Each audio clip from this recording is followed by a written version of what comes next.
哋繼續下半部嘅分享啦。咁啊頭先講咗兩個不定心所，睡眠同惡作好。而家另外嗰兩個不定心所，一個叫尋，一個伺。咩叫尋同伺啊？好多時尋同伺大家會聽過嘅，喺佛經裏面有提到。先好快咁講先，尋就叫尋求，定心速務急句，好快，急無須即係好快地去做啲嘢。於意言境操轉為性，好急速好快地對於意一啲心念或者語言上嘅境就即係個對象啦，操轉為性，好粗淺嘅推敲為性，呢個叫尋。等陣先再詳細解釋。一個尋伺，伺就自測，亦都係讓令到個心好快去對住某個對象於言境，細轉為性。嗱，呢個佢就唔係粗轉啦，呢個係細轉細密嘅去推敲推轉推為性。所以尋同伺其實性質差唔多，係好快將我個心擺落某個對象度。呢個對象可以係意或者言，即係可以係心念或者語言嘅對象。分別就係尋就係粗嘅，伺係細嘅，粗淺嘅，細密嘅。咁啊呢段解釋話：此意佢以安不安住身心分位所以為。佢嘅功能作用係乜嘢啊？佢嘅作用就係呢兩個尋或者伺都係佢，即係都係以安不安住身心分位所以為業，就係安住喺個身安或者不安嘅，會安住或者不一定安住，但係都係會好快咁，即係將個心攀緣咗去嗰個對象度。呢個對象可以係身心分位，可以係身嘅，可以係心嘅。身就可能身體啦，或者身個口所講嘅説話。意就係個心亦都係意，所以係兩個尋同伺都係會係依附落去一個可以係安或者不安嘅安住喺身心嘅分位嘅作用。並用思及慧之各一分為體，佢嘅性質係有思同慧嘅成分。慧頭先講解咗睇，智慧係即係識得抉擇決策，邊啲係正確，邊啲唔應該啊，是非黑白啊，識得判斷。思就係嘗試一個遍行心所，就係去諗嘢啦，運作。咁所以佢有思嘅作用，佢有慧嘅作用，各一分為體。思正為助，當思係主要而慧係助嘅時候，不深推度，唔深入去推敲嘅時候咧，呢個叫做尋。思就表示啦，我運轉大部分係運轉，而有啲小嘅去識得去揀擇，去決策佢咧小部分。當我呢個程度嘅時候咧，就不深推度，唔係好深入嘅，就係粗淺嘅，呢個叫尋。咁相反，如果慧正思助，我主要係為咗觀察觀慧為主，思考就少啦。能夠專注去觀察、去揀擇邊啲事情，即係去睇佢個性質，觀察觀慧嘅時候，個思嘅成分係少。就能夠深入去推度推敲，呢個叫伺。好啦，講完都好似有啲唔明。簡單嚟講就係咩叫尋伺啊？尋伺就係兩個心嘅作用狀態，就係我去當我要好快一見到對面呢個錄影機，好快望住佢，初步嘅。好快將個心掛住佢，但係係粗淺程度嘅，呢個叫尋。當我捉得住佢啦，睇到啦，我好細密睇，你呢個原來係嗰度有眼紅色燈着咗運轉緊喎，好仔細嘅觀察，呢個叫做伺。粗就比較粗淺嗰個嘅觀察，智就係好細密嘅觀察。所以呢個就係沉同智嘅分別。而沉同智其實係當然係一個心所嘅心嘅作用或者狀態，但係修禪定嘅時候係需要嘅。初禪嘅時候，我需要有沉有智嘅，因為我要專注譬如我要用觀呼吸嚟修止，咁我要首先要好睇住我呼吸啦。初頭都比較粗嘅觀察，當我站到靜落嚟啦，就好細密睇個觀察啦，觀察我呼吸。原來我呼吸又係長嘅、短嘅、快慢，更加仔細嘅。我呢個呼吸係能夠有冇一個丹田啊，就係遍及全身啊，更細密。所以沉同智係對於修禪定係有需要嘅。所以禪定有初禪。有所謂沉智起落心嘅警醒呢啲，即係有唔同嘅禪支，佢嘅功能作用。如果修禪定嘅時候，可以叫禪支，即係嘅支部分幫助我修禪。所以沉同智係都可以用嚟修禪定。即係所以唔單止修禪定啦，任何嘅觀察我都睇粗略嘅睇到呢度一埲牆係全部佛像嘅。睇清楚，再仔細睇，每一行有1、2、3、4、5、6、7、8、9、10、11、12、13、14、15，直有15個，咁就沉智啦。沉就好快粗略嘅睇，智就好細密嘅睇觀察推敲。所以呢個沉同智，頭先亦都講過啦，沉同智可以係修禪裏面一個需要嘅一個心理嘅運作狀態。當然，亦都係啦。沉智，如果我係沉智啲好嘅善嘅嘢，咁咪得善咯。沉智啲唔好嘅嘢，我沉迷喺啲衰嘢度嘅，咁啊梗係唔好咯。咁就所以沉智就不定嘅心所。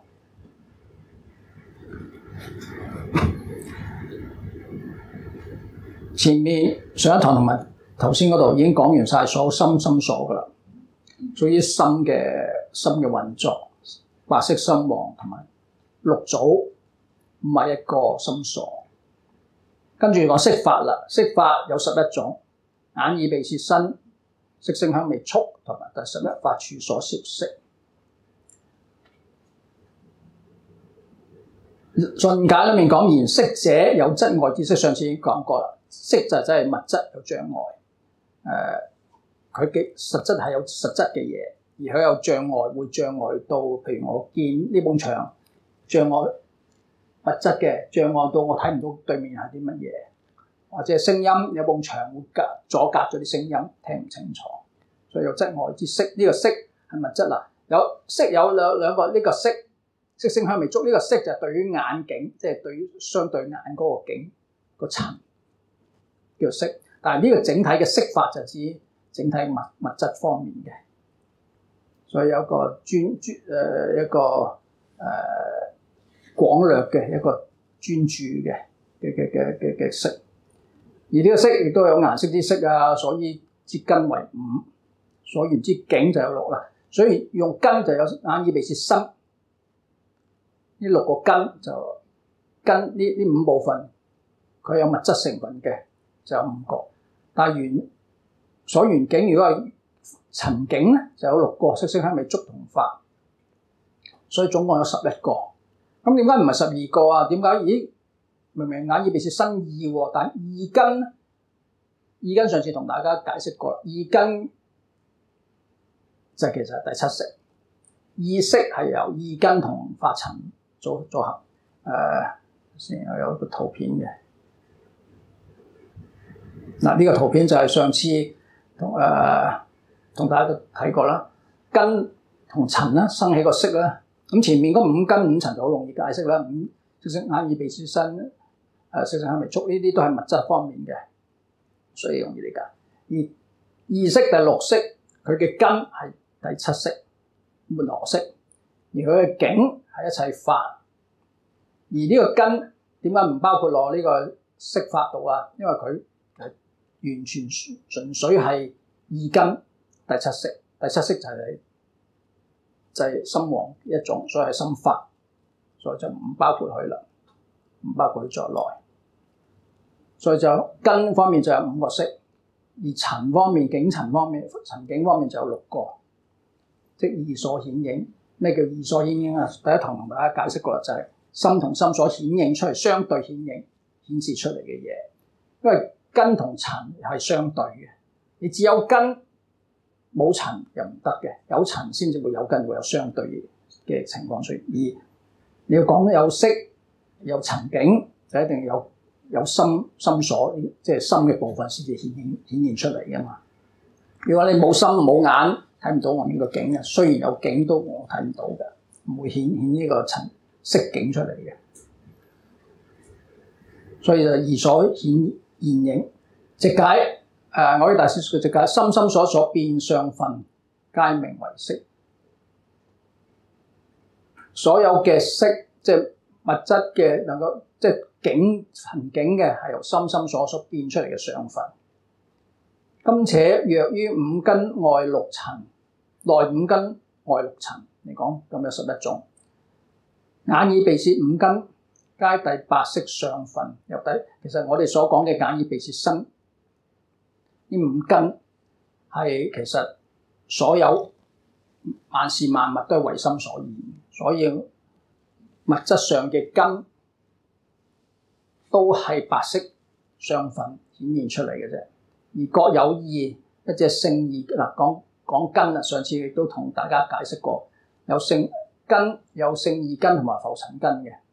聖義根就係一啲8識上色之功能，以能發色，就係啲微細嘅物質。嗰啲微細物質，我哋普通人眼睇唔到嘅，而佢能夠產生眼根能夠見到外面色境，視覺上嘅境界，我能夠產生顏色，所以呢個就係微細嘅顏色。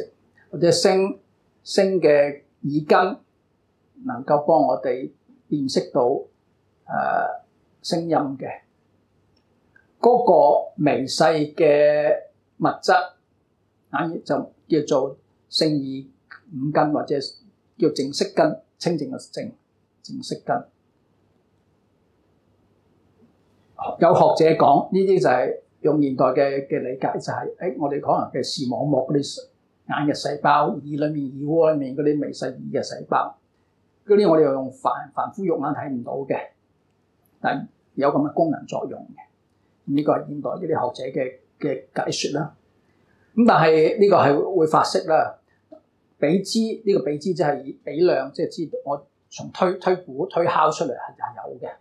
雖然我睇唔到，但係佢確實幫我聽到聲音會生起意識，即係應該就有耳根啦。雖然我睇唔到個耳根嗰個微細嗰種物質，咁我推敲係應該係推論佢係有嘅，非他人所能見之。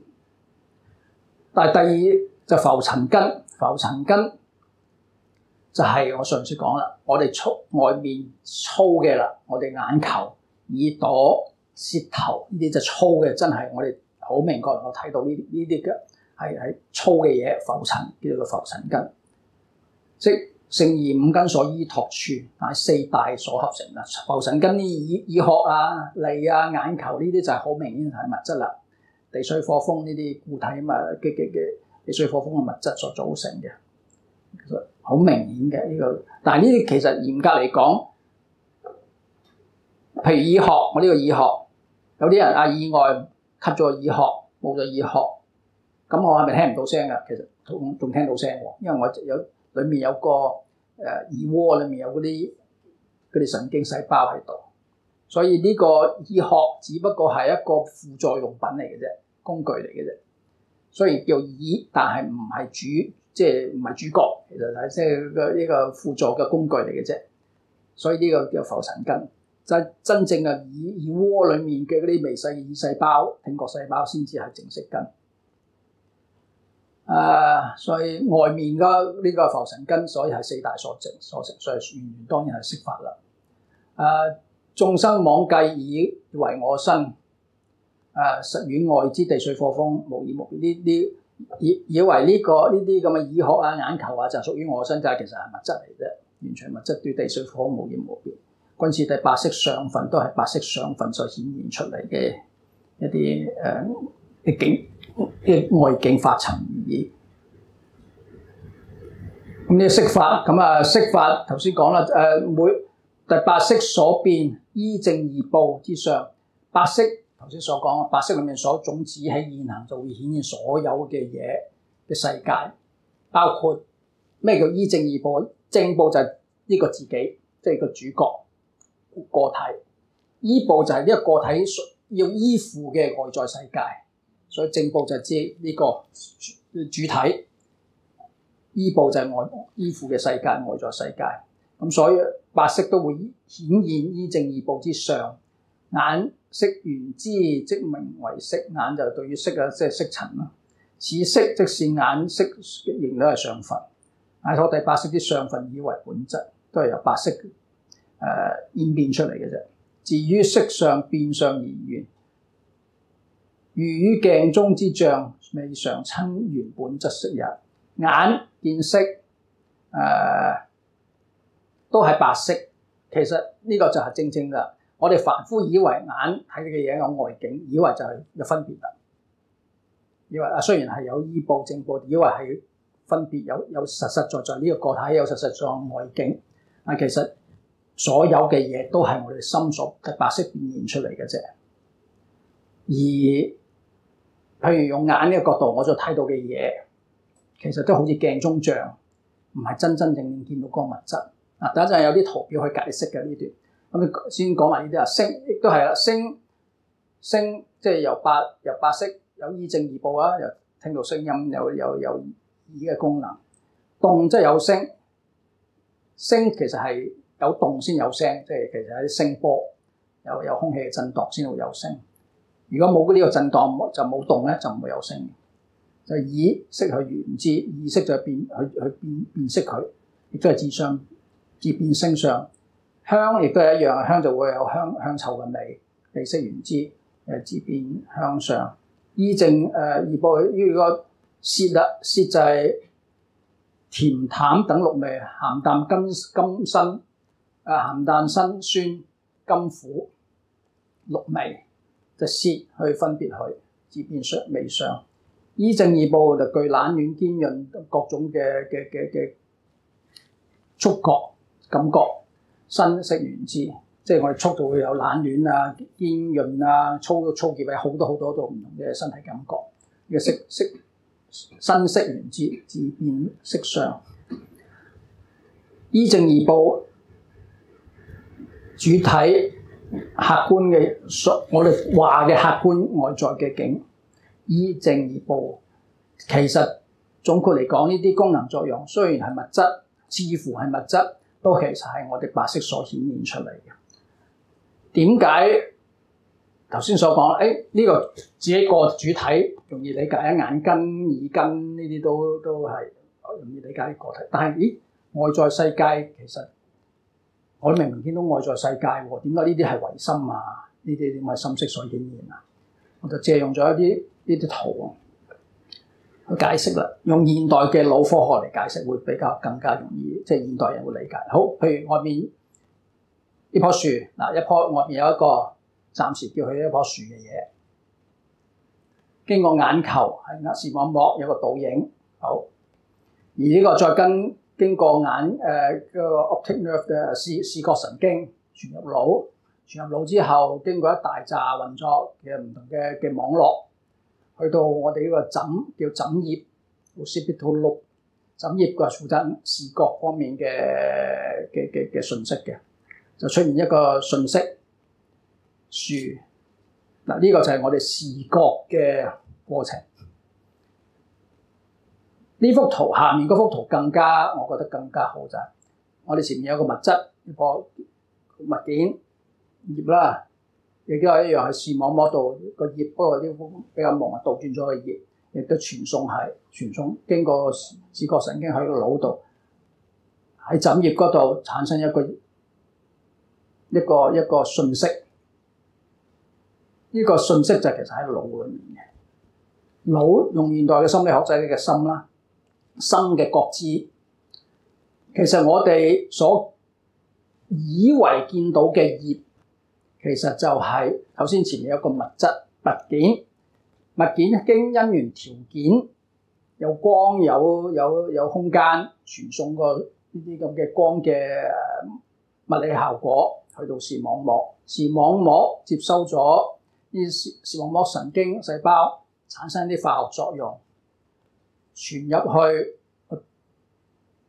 視覺神經，視覺神經嘅傳送就係有啲電質嘅嘢，咁你電質咁樣再傳去唔同嘅細胞，好多嘅細胞，咁細胞與細個體細胞有一條好長嘅，我哋叫 axon 嗰啲叫細胞，中文唔記得咗叫乜啦，咁啊傳送嗰啲電啦，咁傳到電，咁就傳去另外一個細胞嘅時候，係好多細胞，唔可以一條細胞，因為太長，咁啊一個距離之後又會傳送俾第二個細胞。咁嗰啲就用物質，咁傳下就去到枕葉嗰度視網區、視覺區，由唔同嘅，因為視網膜就唔係一個細胞去睇晒，其實係一個影像有好多個細胞，每個細胞負責一點嘅視覺啫。咁呢紮視覺傳送晒去腦，咁亦都係喺枕葉腦裏面唔同嘅細胞處理唔同嘅資料嘅時候，大家堆積出嚟有個業，咁我哋覺知認知就呢個係一塊業。我唔係真正見到嗰個影像，唔係真正接觸到摸到或者 touch， 所以即係真係見到嗰個物件。我所以為我見到嘅係只係我個腦裏面嗰個信息嚟啫，所以用腦科學嚟解釋就係我所謂見到嘅嘢，只不過係通過一紮細胞、神經細胞傳送電、傳送啲化學物質，最後去到某個區域，嗰個區域去辨識佢俾到呢個影像，咁呢個影像再加以前嘅認知自細我阿爸阿媽教我呢啲叫樹葉，種種咁嘅啲條件因素合埋，我先至有呢個咁嘅概念，呢個叫樹葉。呢個樹葉其實呢個係一個概念，個影像係腦裡面一大紮化學同電嘅反應出現呢個信息而已。所以嚴格嚟講，我話我能夠睇到嘅嘢，其實係睇到我腦裡面產生個信號而已。而我係咪真係見到嗰個物質啊？唔一定㗎，我係冇，因為人我見到，譬如我對面呢個錄像機，但係你想象一隻貓見到佢，貓會唔會辨知佢係一個錄像機？唔會，因為佢冇咁嘅概念。再加上貓亦都有科學研究，貓嘅視覺效果，佢哋個視網膜同我哋人類有啲唔同，辨識顏色嘅能力唔同，所以我唔記得邊種動物佢哋嘅色澤冇我哋咁強嘅，冇人類咁強，所以佢哋睇嘅嘢可能只係灰灰地、蒙蒙地嘅啫。我哋人類先係可能有紅黃橙綠呢啲咁唔同顏色。所以就算同一個物件，人體同動物體係已經有唔同。唔好話同動物啦，有啲人有色盲，睇嘅影像亦都係唔同。所以同一個物件，客觀即係外在世界，可能有一個物件，但係嗰個物件嚟到我所認知辨識到嘅，只係我腦裡面嗰個信號。聽過一個頭先嗰一大紮物理，再加上腦細胞嘅傳送呢個信息，再加上我哋個知識上嘅認知。出現嘅影像，我好似覺得，所以我就以為我覺得我睇到嗰樣嘢。但係頭先所講啦，唔同嘅人，譬如有色盲嘅人睇嘅嘢已經唔同咗啦。再加上唔同嘅動物、唔同嘅人，睇嘅嘢唔同。佛經裏面時用一啲例子就係、我哋人見到水呢個水可以攞嚟飲，可能灌溉諸如此類。魚見到水係乜嘢啊？佢唔覺得攞嚟飲㗎，魚係我嘅家庭，我嘅生活嘅世界。天見到天，因為佢嘅心清淨，佢哋功德即係福德大。天人見到水覺得係甘露水嚟嘅。餓鬼同地獄見水係咩啊？龍血，嗰啲銀漿嚟嘅，完全唔掂得嘅。所以唔同境界、唔同嘅大家接收嘅嘢唔同，所以好多嘢同一個頭先所講同一個物件唯心所現，而大家會有唔同嘅呢個同學。不過我想問咧，咁如果我摸落去咧，咁塊液體喺我度傳送出嚟嘅嘛，但係如果我摸落去，摸到個實感咁樣係嗱，呢個實感亦都係一樣噶。我摸到，譬如我摸到張台，我係咪真係見到嗰張台？只不過我係又係我手嘅神經傳送入到我腦，又係腦裏面某個區域嘅一紮信息，嗰紮信息讓我覺得我好似見到嗰樣嘢。嗰個信息係我腦產生嘅，即係如果用心用現代嘅腦科學就係腦啦，即係用心理學就係我心去覺知我嘅，但係呢個感覺亦都同頭先一個道理一樣，係一大紮傳送嘅資料嚟嘅啫。我係咪真係實質感覺到啊？呢個嗱，如果我實質感覺嘅真係摸到嘅，其實呢就係空氣嚟嘅咋。因為如果你讀過科學，即係你有冇讀過物理學啊 physics 啊？有個啦，所有嘅呢啲固體其實都係好多唔同嘅 atoms 嚟嘅啫。atoms 嘅即係嗰啲 atom 原子裡面有其實原子實質上係大部分都係空間嚟嘅。咁其實我摸嘅大部分呢啲嘢全部應該本質上大部分係空間嚟嘅。但係點解我會好似摸到啲嘢有固體嘅咧？一係都係啲信息嚟啫，信息話俾我知我摸到。而呢度同埋我摸到嘅嘢係咪真實摸到嘅嘢咧？譬如我而家摸到呢塊膠片，就係膠片啫喎。即係如果用現代我哋世間法，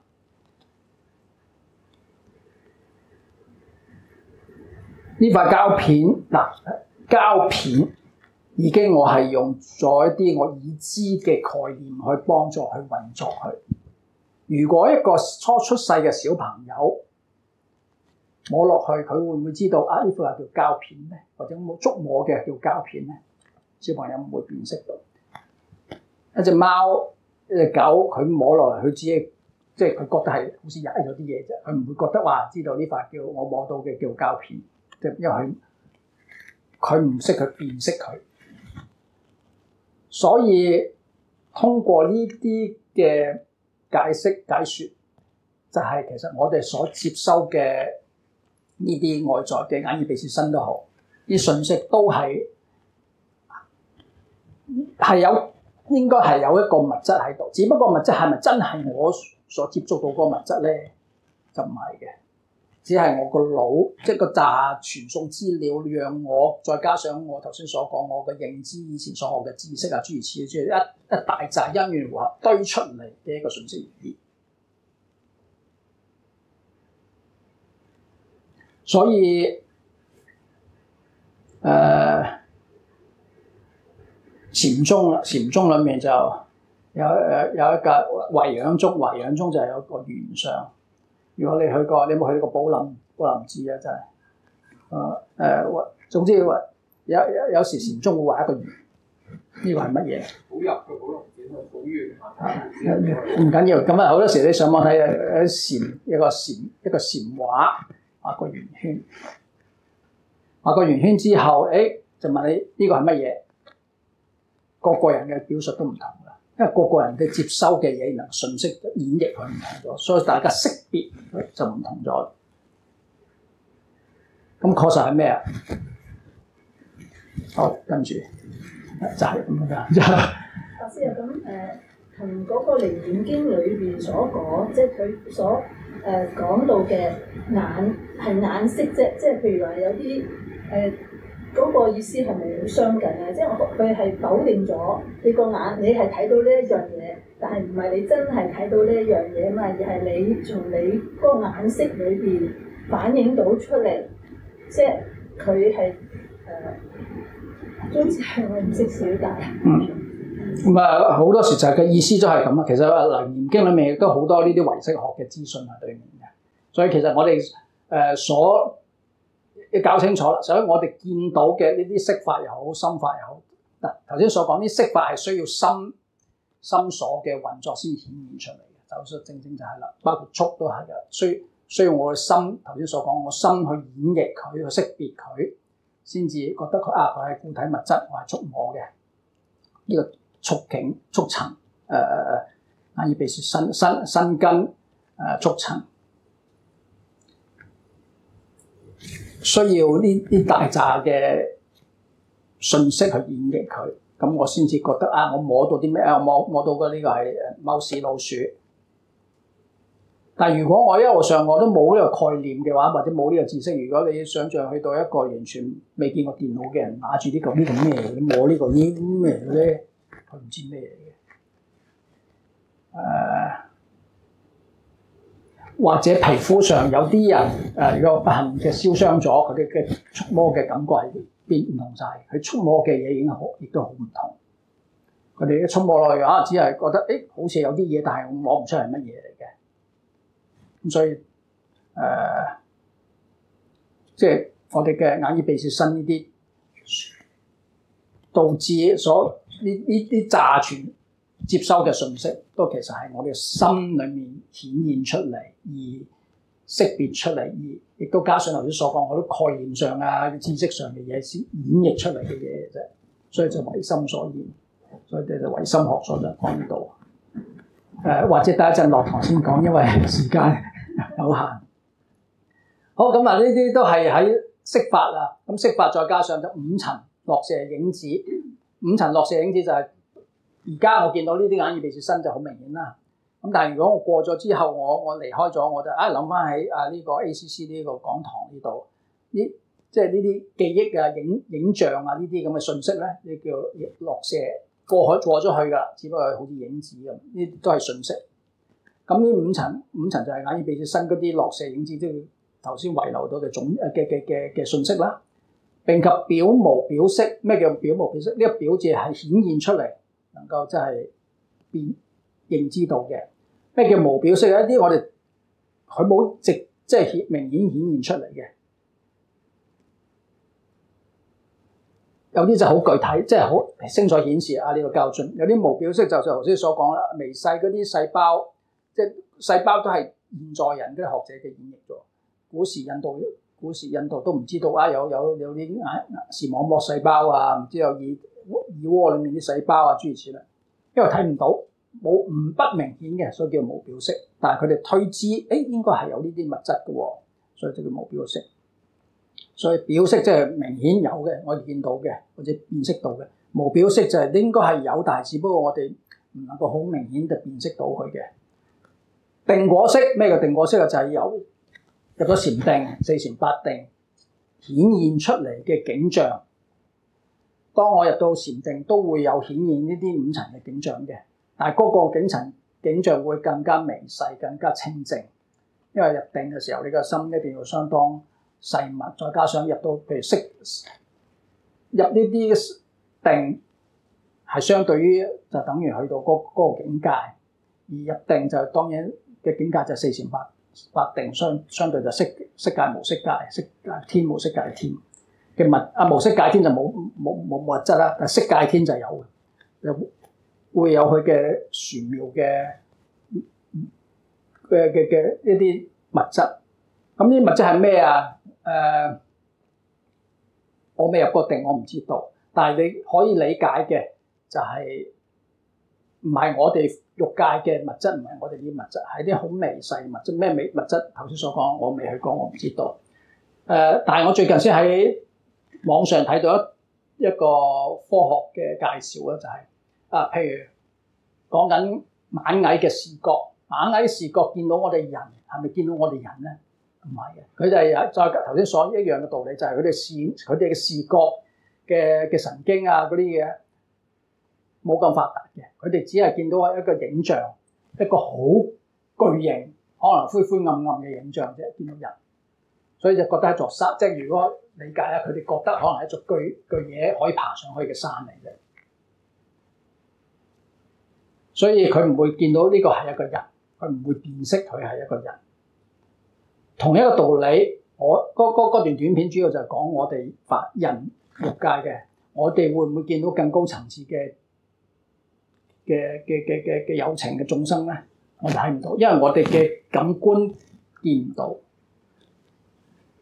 好明顯，佛菩薩其實係時時都喺度嘅，但係我哋睇唔睇到佛菩薩？睇唔到，因為我哋感官啊呢啲眼耳鼻舌身睇唔到，冇呢個咁嘅認知能力，即係相對就係眼眼見到我哋只能夠覺得好似有一座山喺度，但係我哋睇唔到佢本質真正嘅現象。我哋凡夫睇更高層次嘅亦都係一樣，因為我哋嘅感官其實只係欲界色界嘅嘢，我哋睇唔到嘅。咁所以同一個道理就係入咗定會產生嘅色係唔同嘅，所以定過色裏面所睇到嘅亦都唔同。所以呢啲無論點樣都為是意識所緣，上分都係意識上分。頭先嗰個圖片啦，一切法，咁呢一切法可以係前五層有關嘅，亦都可以係心法有關。咁啊呢啲叫法處所攝識啊。意根就法塵，即係對於個法塵法境，所以呢個叫法處所攝識。而法處所攝識有兩種，一者其實個內即係法呢啲係咩嘢？係心法51個心所，亦都係識法意識所變相分也。而呢51個心所各自變成一個相，佢係即係你簡單嚟講就係我哋所諗嘅嘢，就其實係變咗一種我哋嘅想法嘅內容，呢啲內容亦都判入咗喺呢個法處所攝識裏面嘅。隨於心王攝入六塵，因為佢係附於心王喺呢個八識裏面，所以攝入六塵嘅啫。所諗嘅心所嘅內容都係同六塵有關，而附於心所，隨於心所，所以都係屬於法處所攝識。故除此11識外，更無他識，就唔會有其他物質噶啦。則知識為心王心所二者所顯現嘅影明嘅影像而已。所以眼根對色塵色境即係色塵啦，耳根對聲塵，如是者意識第六識做意根，意根其實即係心第七阿賴耶識末那識第七末那識對嘅境。呢個叫法塵，而呢個法塵就可以一切法，可以係心嘅內容，亦都可以係前五層所有關嘅內容物景象。所以11個識法。法處所攝識呢喺論解窺基大師裏面有詳細解釋，再分5類嘅：極迥識、極略識、定果識、受所引識、偏計所執識。但因為呢啲會更加深入啦，更加複雜，時間有關，所以我就今次省略佢啦。咁如果有興趣嘅，同我上網睇法處所攝識，就去查呢5個識嘅資料，呢啲更加深入、更加微細嘅資料嚟。時間關係講唔到。好，心不相應行法，心不相應行法有24種。咩叫相應啊？即係契合和順嘅意思。嚴格嚟講，呢24個佢又唔係真係屬於心嘅嘢，唔屬於心嘅功能運作嘅狀態，又唔係屬於色法，所以將佢擺落另一類一個組別，叫做心不相應行法。嚴格嚟講，已經係色心不相應行法，又唔屬於色，又唔屬於心。但係佢簡單嚟講，呢啲就係啲抽象內容。抽象內容係我哋思考上嘅抽象內容。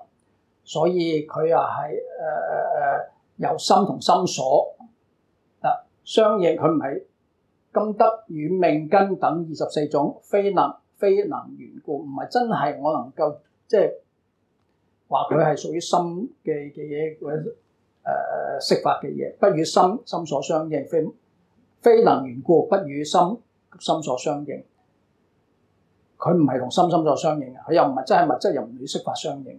但係佢有生滅，佢又唔係屬於無為法嘅，所以就係、都唔知佢擺喺邊度。所以另外一個組別叫心不相應行法，呢個組別叫法嘅組別。而呢個法組別頭先所講啦，其實一啲你可以理解做一啲邏輯，唔係邏輯，一啲抽象嘅概念啊，一啲我哋思維上一啲抽象嘅想法概念。因為點解啊？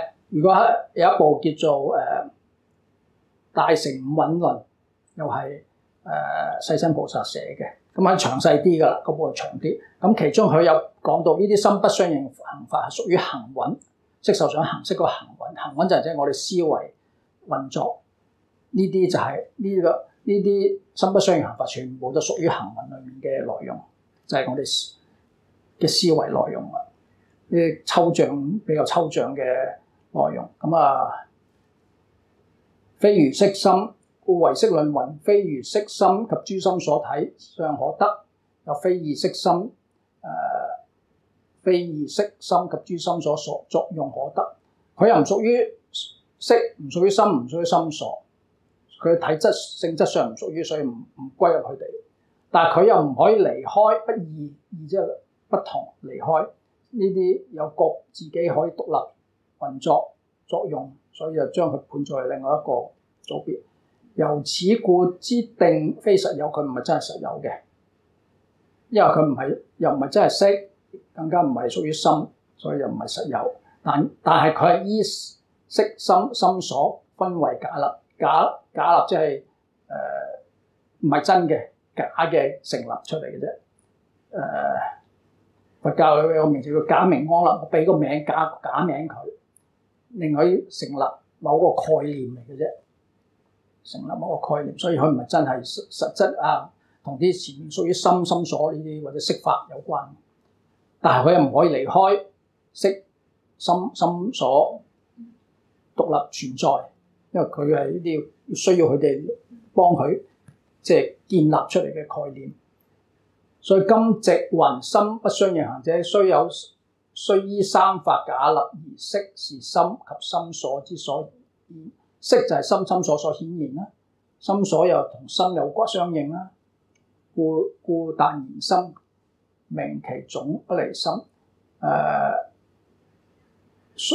20幾種不相應行法，頭先所講都係啲我哋思考嘅抽象概念啊，啲念想啊想法，所以都唔離總嘅嚟説都係唔離開心嘅。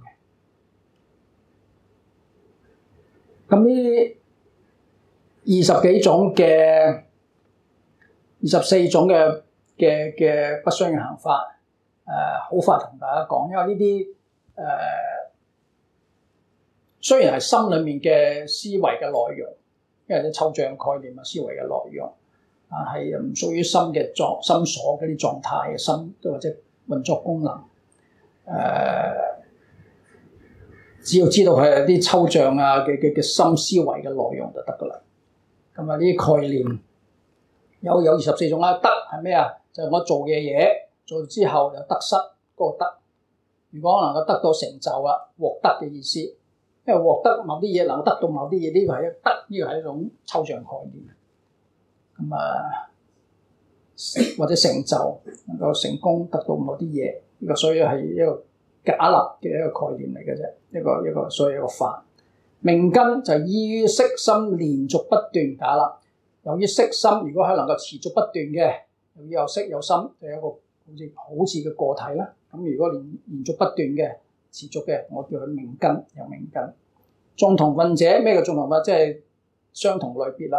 如人與人同，天與天同，大家彼此就因為相似。嗱，我哋黃皮膚黑頭髮嘅我哋叫亞洲人；白皮膚金頭髮嘅白種人，我哋分類啦。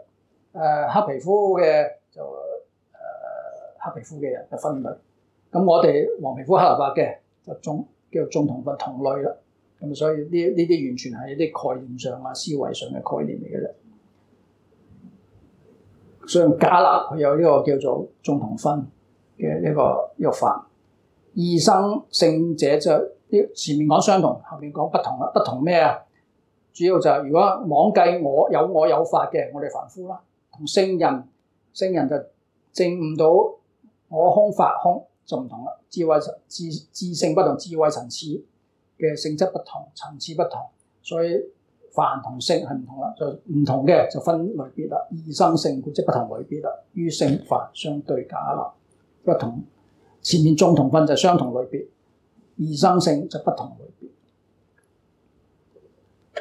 無想定就無想定一啲外道厭惡想心，作意求滅，功用純屬令前六識心所一切不行。有啲外道佢哋心無想定，佢哋唔中意上心。上心我哋嘅就係取像，就係有個收到信息建立概念取像。佢唔想有呢個想揾嘅運作，佢哋夾硬停咗佢。外道修定可以嘅，即係修無想定可以夾硬停咗呢個念想嘅。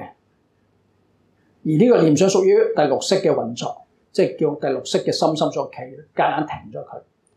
當佢修呢個定嘅時候，當佢純熟嘅時候，就係到呢個定。所以有時有啲人夾硬唔去諗，叫停佢。我相信大家或者都有試過啦。有時我哋諗啲唔好嘢，有時夾硬停咗佢唔諗。夾硬停咗佢嗰下就叫佢，所以唔會諗佢啦，就無想。但係如果你純熟去練佢啊，乃至入定嘅叫無想定。呢個係前面六識前六識嘅心所不行。但係雖然前面六識係分別嘅作用，分別思量嘅作用。雖然我停咗佢唔俾佢運作，但係其實實質上第七識嘅我執仲喺度，第八識仲在嘅。因為第七識、第八識係不停運作嘅，所以就第七識、第八識都不離根身，仍然喺度唔離開嘅身體繼續運作。只不過夾硬停咗前六識嘅所有運作，叫無想；而純熟嘅就乃至入定叫無想定，亦都係以身心分為假立嘅一種狀態概念。滅盡定就係三果阿羅漢果以上嘅聖人，佢哋亦都覺得受想、受五蘊嘅受蘊、想蘊，覺得攰啦，唔想再感受，唔想去思維去建立任何嘅取像概念。佢哋能夠入於非想非非想處，入於非想非非想定，而喺呢度冇咗受冇想嘅功能作用，就冇咗，因為有受有想就會想感受苦受樂受不苦不樂受，產生一種感受、一啲概念啦、呢啲想念啦，乃至會更加之後嘅思維嘅嘢。但係如果覺得呢啲好煩啊，好攰，唔想諗佢，入咗非想非非想處定，三果以上嘅聖人入咗呢個定，就冇煩惱啦，就能夠由觀無漏以為家，就處喺一種無漏狀態。三果以上雖然佢未證阿羅漢或者未證高嘅菩薩位，但係佢只要能夠冇受冇想，都可以停止咗煩惱，都可以係享受嗰種無漏狀態，乃得趣入。只要佢能夠入到呢個狀，入到冇非想非非想處定，就能夠入到呢個狀態。入此定義就能夠入到呢個滅盡定。入咗呢個定咧，前六識心及心所亦都係一樣運作，同前面無想定一樣，只不過有啲唔同啦。第七識俱生我執，同埋我執有關嘅心所，亦都會停咗，唔會有我同我執嘅運作啦。但係第七嘅法執，第七識嘅法執仲有，第八識嘅阿賴耶識運作仲有，亦都不離根身，所以呢個只不過係停咗受想，停咗第七嘅我執，未完全證阿羅漢，未完全證無漏位，只不過佢能夠入到嗰個狀態啫，都未完全能夠證入嘅。咁所以呢個叫做滅盡定，亦都係以身心分為假立。無想報就係首先修無想定，而去到嗰個狀態，外道修無想定，記得成就。當佢捨此身後，能夠生喺第四天前天。無想天屬於第四禪天裡面其中一個狀態嘅天。喺入咗呢個無想天，第四禪定呢個無想天呢個無想定呢個狀態咧，500劫中前六識及彼心所長時不行。頭先所講啦，就係六識唔會再運作，500劫唔運作，所以叫做無想報。第七識我執800識仍在，只不過喺呢個第四禪天裏面無想天、無想定裏面個境界，仍然有第七識嘅我執第8識仲運作，只不過前六識嘅運作已經完，佢夾硬整停咗佢啦。長時間500劫唔運作，就叫做無想報。攬起第四禪中微細色質為身，頭先所講色界天，色界天裏面仲有啲微細嘅物質嘅，只不過微細物質唔係我哋欲界所認知嘅。彼微細色，即是其實仍然都係第8識所變出嚟嘅相分，仍然係依色心分為假啦。呢、這個無想報。名身、具身、聞身，簡單嚟講，名就係俾個名啦。我見到呢、這個俾個膠樽紅色呢啲叫利是封，俾個名佢，都係俾個名佢而去解釋某啲嘢，去描述某啲嘢。譬如眼耳鼻舌身眼，我哋俾個名叫眼，呢個名。咩叫身啊？身就係積聚意思，即係多個，即係你可以理解就即係眾數名嘅眾數，即係唔單止一個名，係眾多個名所建立呢啲概念。句就係唔單止有名啦，就係佢有成為一個句子啦。當有句子就能夠去解釋唔同嘅差別。眼有常無常，耳有常無常就有分別啦。即係頭先講啦，呢個大家都係根，只不過浮塵根同淨色根有清淨嘅色根有啲唔同啦。即係有唔同嘅長度，有唔同嘅描述嘅內容，從而佢形成咗一個句子。雖然呢個句子可能幾個字啫，可能會長，有啲句子短啲，有啲長啲，但係會顯示出有差別。呢個人呢個男人女人咁應該有差別啦。咁所以男人女人雖然好似名字啊，但係其實已經係一個喺呢度叫做一個句啊。句身亦都係一樣，即係句身積聚嘅意思，即係多個多個句子嘅顯示有唔同差別。文就係呢個自己文字，文字就係名同句依立嘅變出嚟嘅一個概念。文字即係一啲符號嚟嘅啫，其實係即係我哋中文字、英文字唔同嘅符號，大家唔同嘅人睇，從而通過呢啲文字，我就知道個內容，知道名句呢啲內容。所以呢三個都係依聲色法塵建立。咩叫依聲色法塵建立？依聲音我哋聽到啦，就聽到語言中所講嘅啲聲音啦。如果我將呢啲咧寫落喺書本上，就依色而建立。如果我哋喺心裏面想呢啲想觀音菩薩，我冇寫出嚟，冇聽出嚟，只不過係想呢個名字，其實就心想啦。呢個依法而立。咁我哋此方我哋呢個地球娑婆世界就以眼耳色。眼耳意三種根識比較獨立，比較即係敏鋭嘅，所以我哋娑婆世界就依三層立名句文。當然，如果更加講楞嚴經有25位聖者講出佢哋嘅修行嘅，而最後釋迦佛請文殊師嚟去推論邊個最適合我哋呢個娑婆世界修啊，就以根呢個楞嚴經講法啦。咁當然呢個少少題外資料啫。咁我哋呢個娑婆世界頭先所講，如果用名身、名句、聞呢三個咧，就係我哋用眼耳意呢三個根嘅色比較係敏鋭啲嘅。咁但係我哋呢個娑婆世界係咁喎，但係其他他方世界可能用其他根同其他色嘅喎，譬如香飯。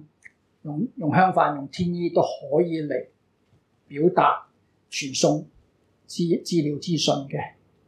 食飯可以係佛法嚟㗎，喺香積世界裏面食飯已經係一種傳送緊俾我哋嘅佛法，我哋通過嚟修行。所以唔同世界有唔同嘅感官嘅大家嘅強嘅用嘅工具就會唔同。所以我哋娑婆世界係用耳眼耳意，但係他方世界可能用其他嘅感官嘅功能去傳達信息、傳達教義嘅。咁並可依之假立名，亦都通過佢哋嗰種感官唔同嘅程度嘅去建立呢個名句文三個概念嘅運作。咁所以六塵都可以叫做教經，亦可以復為行經，加為理經。咩叫經啊？就當然佛經，即係傳送教法嘅叫經啦。而古代呢個經亦都行經，行經嘅經，所以就係教理嘅通道。六塵都可以作為傳達教理嘅通道，亦可以作為修行嘅通道，亦都可以嗱。所以定言經25圓通就可以通過就係唔同嘅色聲香味觸法眼耳鼻舌身呢啲嚟修行嘅途徑，亦都係道理上義理上嘅途徑。好超時5分鐘，可唔可以講得晒啊？可能今堂會超時10分鐘啊，盡快，因為呢啲都係不相應行法，呢啲都係一啲概念上嘅，我哋思維內容上嘅嘢，盡快啲講啊！11生者，生嗱呢4個就生住異滅，生就依色心象緣顯現，本來冇，而家將因緣條件出現顯現出嚟嘅叫生。而呢個當呢啲條件因緣出現而令到佢能夠暫時相似相續，能夠持續不保留停住就喺呢度嘅叫住。老第三呢個老咧就亦都名異。生住異滅，滅異或者老咩意思啊？就係當個色心開始有變化啦，千變不停，開始有變化而出現唔同噶啦，呢個叫異或者叫老。如果佢向住衰老嘅就叫老啦，就叫衰異。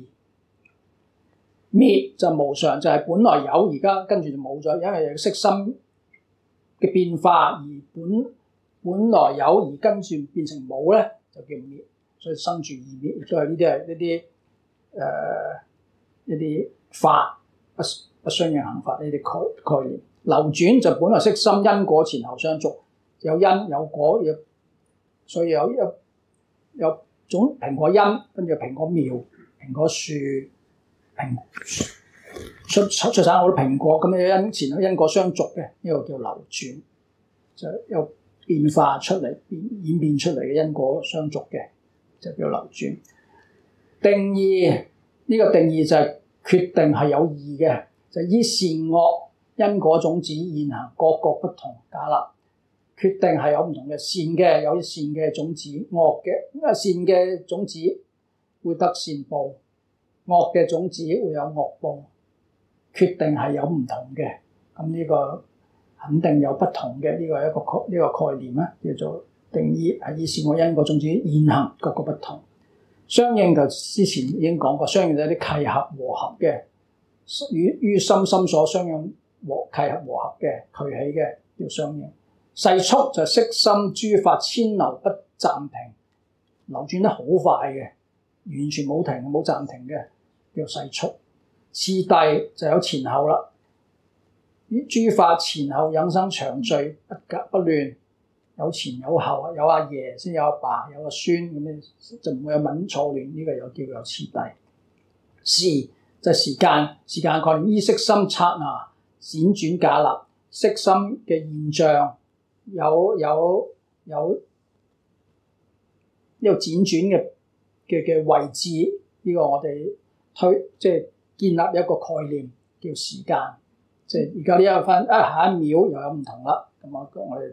輾轉咁有時間嘅推估出嚟，所以日月運作嗱，所以時間係假立㗎。用現代科學，愛因斯坦講過，我哋地球嘅時間同喺太空嘅時間係有唔同㗎，所以時間呢啲概念亦都係我哋其實假立出嚟嘅現象。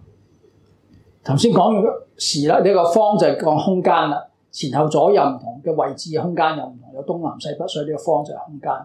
數就依於諸法多少相形相待，咩叫相形相待？相續，即係有一就有二，二就有三，呢個相形即係相續。相待意思係乜嘢啊？相待就係對待啦。嗱，呢度我見到兩個杯，定卷嗰度只係一個杯，咁嗰一個呢度兩個，有數目上嘅相待，即係相對待比較，咁所以就加粒有數目出現。數目出現就有1、8、1000乃至阿僧祇，阿僧祇即係無央數，就無啦，僧祇即係可以算數嘅，無數數唔到嘅差別。和合頭先其實講咗於諸法不相乖違，乖就係乖違嘅意思就係違背，不相違背嘅就叫和合。如果大家違背嘅就叫不和合。嗱，呢24個都全部都係啲其實我哋一啲概念，抽象嘅概念，一啲我哋思考上會用到一啲概念，抽象概念嘢。咁呢個屬於24個不相應行法。最後一組第5組無為法就有6種。上直解我哋大師講上之4種色心假實，4種色心又好不相應行法諸如都係假實，都唔係真實嘅。皆是生滅之法，唔係確實，實實在在有，而佢係生滅嘅，唔係永恆不變嘅，名為有為法。而因為佢係有因緣所聚會而出現，而亦都會有生滅嘅現象，呢個叫有為法，有為。相對嗰個叫無為，非更有嗱但係要搞清楚，唔係有為無為兩嚿唔同嘅嘢，係有為裡面佢嘅本質係無為。非更有一個無為之法，在於有為法外有相對待，所以就唔係話呢個叫有為法，另外呢個叫無為法嘅嘢。無為法係有為法嘅本質本體。咁呢無為法有6個，就係前4所顯現，就係心王心所、色法同埋不相應行法所顯現出嚟。呢前面嗰4組都係有為法，有因緣條件所出現而有生滅法嘅，嗰個叫有為。但係有為法嘅本質本體就係無為法。但係當講無為法嘅時候，本來就唔應該有，當無為就唔應該再有任何嘅區別。頭先所講數唔應該有數嘅概念噶啦，真理係其實係已經超然絕相，講唔到噶啦。係你講任何嘅概念都係唔啱，只不過等你講一個都唔啱。咁點會有6咧？咁就係為咗説法，為咗大家理解，所以不妨話有6種。無為有虛空，有6個描述嘅虛空無為。非色非心離諸障礙，無可造作，故名無為。無為法佢係一方面佢又唔係色又唔係心，而佢係冇所障礙嘅。即係色就係有礙啦嘛，佢冇障礙。心當我有貪嗔之執着都會有障礙，但係佢已經超離晒所有嘅障礙，亦都不造作，唔係因緣和合顯現做造作，所以叫虛空無為。由於虛空嘅冇邊際冇障礙，叫虛空無為。擇滅無為，咩叫擇滅無為？就以正確嘅智慧去揀擇，正確智慧揀擇去滅咗啲煩惱，從而滅咗啲煩惱之後顯現嘅真理。而呢個真理本不生滅，就叫擇滅無為。非擇滅無為，非擇滅無為有2種，一個就係不由擇力本性清淨，無為本來清淨嘅，唔係由於因緣條件而出現嘅。佢本質就已經超越，即係唔係是非，唔係黑白，唔係清淨污穢，唔係嘅。佢本質就完完全全係即係冇咗呢啲咁嘅相對法，所以自然地就唔會有煩惱。即係喺無為法裏面，本質真理上其實係冇話去區別佢係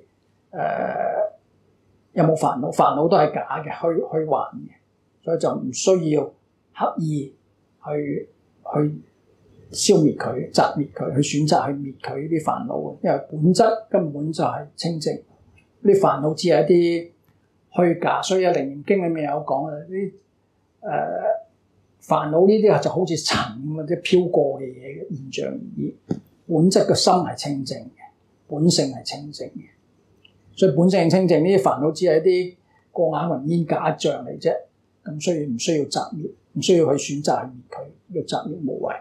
另外就係頭先講啦，即係現象上嘅煩惱都需要有因緣條件嘅。咁如果喺無為上，冇呢啲咁嘅因緣條件，冇煩惱就唔會有苦啦。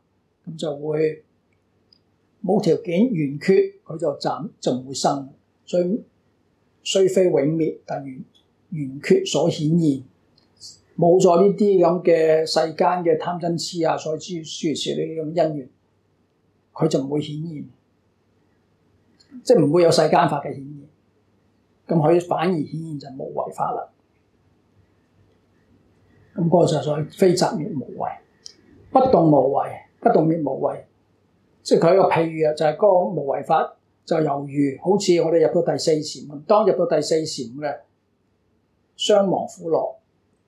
第四禪嘅特質就係純正念同埋係心一境性，同埋捨完全捨，頭先行捨啦，就唔會有再貪親啊苦樂呢啲咁嘅分別嘅啦。完全捨念清淨，捨同念都清淨嘅啦。再加上入咗四禪天嘅話咧，三災不到，火災、風災、水災都去唔到，所以一個世界，譬如所有世界毀滅係有。欲界毀滅，色界初禪、二禪、三禪毀滅，但係四禪天係唔會毀滅嘅，所以就有餘就不動，嗰種不動會被擾亂到被動嘅，所以叫譬如做好似第四禪咁嘅，叫不動無為。想滅無為頭先講啦，如果入咗滅盡定，想同受都唔會做運作啦，就猶如入咗涅槃一種無漏狀態，所以有無為亦都好似係咁嘅。最後真如無為先至係本質，真如就係真理、真實、如常嘅意思。非妄就名真，就唔係虛妄嘅，即係叫真啦。非倒如常，唔會倒嘅，即係如不動嘅，就係叫如。就係色心假實諸法之性，所有色心，所有頭先有為法，佢嘅本質、本性、體性就係真如。就係無為，諸法如波，所有嘅現象都係好似波，個體性就好似水，就係用水同波嚟做比喻。本質佢係水，只不過當我喺水度有嘢影響到佢，佢會出現水波。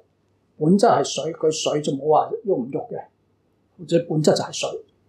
所以諸法如繩子，性如麻，用繩就用麻線翹成嘅繩啦。咁就係個現象，但係佢個性質就係麻。諸法非此，則無體性，則無自體。此離諸法亦無自相。諸法呢世間有為法就唔係，即係如果冇無為法，佢唔會有顯現出諸法嘅。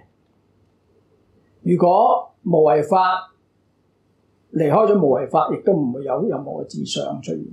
此離諸法亦無自相。無為法亦需要係借有為法即係呢顯示出嚟嘅。所以頭先一開始呢部論就講係需要前面嗰四組嚟顯示出有呢個無為法嘅。你個諸法亦都冇呢個真如呢個概念，呢個狀態境界出嚟，呢個本體出嚟。故與諸法不一不二，即係呢個就好似心境惡色不異，空空不異色嗰個色即是空，空即是色呢個道理。色唔離空，空亦都唔離色嘅，就係呢個道理。唯有遠離偏計所執，我哋凡夫覺得呢啲因緣條件，以為佢實在有呢個。以為譬如呢度其實係有一隻塑膠、一電子、電池諸如此類組合嘅，實執實佢有一個電腦嘅，咁叫偏計所執。但係了知我法義空，乃能證會本真如，知道一切人空法空，其實佢本體係真如本性。呢個就係無為法。真如二字乃都係強命，都係我俾個名嘅。如果真如其實真係嚟講唔出嘅。亦都唔應該有個名嘅，因為啲名全部都係假立嘅啫，所以都係強名。前五無為，前面嗰五個無為，擇滅無為、非擇滅無為、香空無為嗰五個咧，都係以真如無為假立出嚟，俾個名目佢嘅啫，都俾個描述佢嘅啫。實質就係呢個真如先至係真實嘅無嘅本體，此即唯識實性，故皆唯識，決無實我實法，係無實我實法嘅。最後嗱，論解就講啦，前面所講嗰五位有為法、無為法，全部100個法，就係呢部論一開頭講，佛講一切法無我，一切法係我，就係5位8法啦所講。咁而家跟住講無我咧，就係解釋無我。簡單嚟講，就有兩種：補特伽羅無我，法無我。補特伽羅即係人嘅意思，人無我，法無我。咁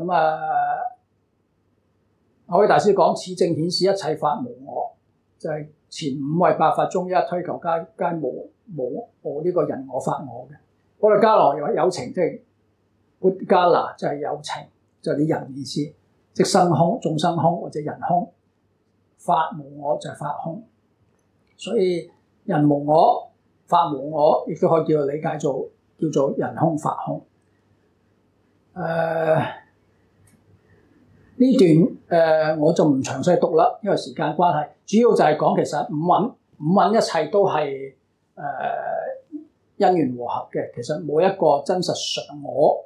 由於五蘊呢啲所有嘅運作都係因緣條件而出嚟嘅啫，而冇一個真實嘅我。我嘅意思同大家講嘅就係常一主宰嘅意思，冇一個真係常，因為所有呢啲五蘊又好，呢啲識呢啲前面啲有為法都係流轉不停嘅，變化不停，咁所以唔會有一個恆常不變嘅我，一個能夠真係主宰，所以就無我，有情係無我。而法就係指外面嘅一切現象法，除咗呢個個體嘅五蘊所做呢個人之外，其他嘅法包括都係無我。至於俗體所有嘅嘢都係冇真實嘅，常一主宰嘅，都係因緣和合假立而成嘅啫。所以呢啲就係如夢如幻，所以呢個就係叫法無我。咁總說就係人無我，法無我，咁5位8法空格而無我嘅。咁所以呢個最後呢部經呢部咁簡短嘅論，主要就講咗5位8法，同埋主要講出呢所有嘅嘢都係無我，人無我，法無我，一切法無我。咁講完呢集論啦，咁有咩用啊？咁有啲同學講完呢集咁多唯識名相，有咩用啊？嗱，其實呢個表我喺網上揾到呢個表，好快講一講就係呢5位，前4個就係有為法啦。前4個所有呢啲都係各種嘅因緣條件啊，一啲概念啊，諸如此類，色又好，心又好，心所又好，或者概念又好，呢啲全部都係有為法，呢啲都係眾因緣條件和合出現嘅，呢個叫依他起，依他呢啲因緣而起嘅啫。無為法實叫唯識性，即係完成實嘅真如啦，即係簡單嚟講真如本性。好，咁我知道呢啲就點啊？依他起，頭先所講一條繩，依他起都因緣和合而現嘅現象，其實都係假嘅現象。而呢啲假現象，如果我哋執實佢，唯識學裏面叫三性三自性啊，呢個三性三自性。如果凡夫妄執佢係咩都係有嘅，執實佢嘅，呢個叫做偏計所執性。偏即係所有都係佢計度啊，因為係實有嘅，呢個叫偏計所執性。呢個係屬於迷嘅呢個層面。但係如果我了知呢啲因緣所生嘅全部都係假象，而佢嘅本體就頭先所講係真如無為嘅，佢本體係真如無為，係空，即係用大家更加容易理解就係空性嘅，不真實嘅。呢個係悟嘅層面，所以通過了解呢部《百法明門論》，再加上呢個三性或者三自性嘅理論，我就能夠去修觀啦。點樣修觀啊？就知道我哋一切所有而家見嘅現象，都係因緣和合而現嘅啫。